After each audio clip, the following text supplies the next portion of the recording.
USC looks to turn around season at Arizona State. The past week has not been easy on USC. The Trojans suffered a humiliating loss at Notre Dame that not only mostly eliminated them from contention for the college football playoff, but also marked their second worst ever defeat at the hands of their longtime rival. It was kind of like a hit to the body, center Nico Falla said. In the days after returning from South Bend, their increasingly depleted roster was hit some more with injuries, including the loss of 2 starters on defense. An MRI of cornerback Iman Marshall's left knee on Sunday showed a sprain, and in practice on Wednesday, defensive end Christian Rector suffered a broken hand. To make their recovery more challenging, they faced surging Arizona State in another road test on Saturday night. The Sun Devils, who looked unlikely to reach bowl eligibility in September, have since upset No. 12 Washington and Utah in consecutive weeks, led by a defense that allowed a combined 2 touchdowns in the 2 wins. No. 21 USC has again arrived at a point where its season threatens to spiral. Before ending last season in the Rose Bowl, it was 1-3. The Trojans began this fall at 6-2 overall, but have dropped 2 of their past 4 games, with further conference losses threatening to dash hopes of winning the Pac-12 South. Amid the critical junction, Coach Clay Helton has kept his calm approach. The team, he believed, remained headed in the right direction, and so he saw no reason to rip into them this week.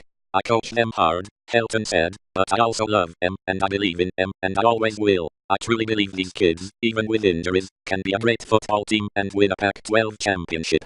So I'm honest with them, but that doesn't mean I have to berate them. It doesn't mean I have to yell all the time at them. I'd rather coach them and communicate with them and get them better. USC players aim to move on, added cornerback Jack Jones. We took the loss. Punch in the face. Wipe it off. Keep going. If you sit back there and dwell on that, you're not ever going to win the next game.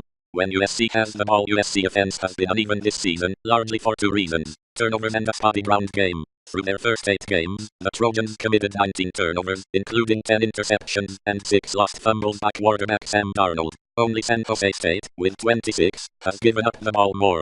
It's just our luck right now, receiver Tyler Vaughn said. It's going to change, though, most definitely. But turnovers still cost them last week at Notre Dame. The Fighting Irish scored 21 points off 2 fumbles and an interception in the first half. They compounded other problems. USC couldn't establish a running game against Notre Dame, held to -4 yards in the first 2 quarters, and finished with 76 rushing yards.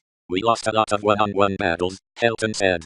That's as simple as I can make it. The Trojans' rushing attack has been confounding. They ran for 307 yards in a thrashing of Stanford in their Pac-12 opener, but as they struggled against the Fighting Irish, they were similarly held to 71 yards on the ground in week 3. Injuries have hurt their backfield, with backup running back Stephen Carr, an explosive runner, expected to miss a 4th consecutive game because of a foot injury. It has left more attention on Ronald Jones in the backfield. Under first-year coordinator Phil Bennett, who joined the program from Baylor, Arizona State has made notable strides in recent weeks. Against Washington, the Sun Devils held the Huskies scoreless for more than 50 minutes. Against Utah, they picked off quarterback Tyler Huntley 4 times. You could see that squad getting better each and every week, Helton said. When Arizona State has the ball, the Sun Devils may have one particular advantage. USC run defense has struggled, with defensive tackle Josh Fadu sidelined with a concussion after a car accident and other injuries along the defensive line. The Trojans surrendered 377 yards on the ground at Notre Dame, the most they had allowed since 2014.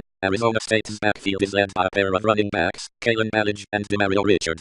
Both backs run hard, and they're both bigger, said USC linebacker Cameron Smith. Ballage is 6'3" and 230 pounds. Richard is 5'10" and weighs 219 pounds too. The Sun Devils totaled 205 rushing yards last week at Utah. Even their top receiver is imposing. N'Keal Harry is listed at 6'4" and 216 pounds. Helton described Harry as a big target. All of them should help quarterback Manny Wilkins, who will make his second start against USC. Last season, as USC won handily at the Coliseum, Wilkins struggled, completing 54% of his passes for 148 yards and an interception. Wilkins has looked more capable this season, completing 68% of his passes through 7 games compared to 63% last season. His pass efficiency rating is 8 points higher as well. USC secondary likely will be without Marshall, one of their 2 starting cornerbacks, who is expected to miss multiple weeks, though was no longer wearing a brace later this week. Marshall has started for the Trojans since 2015.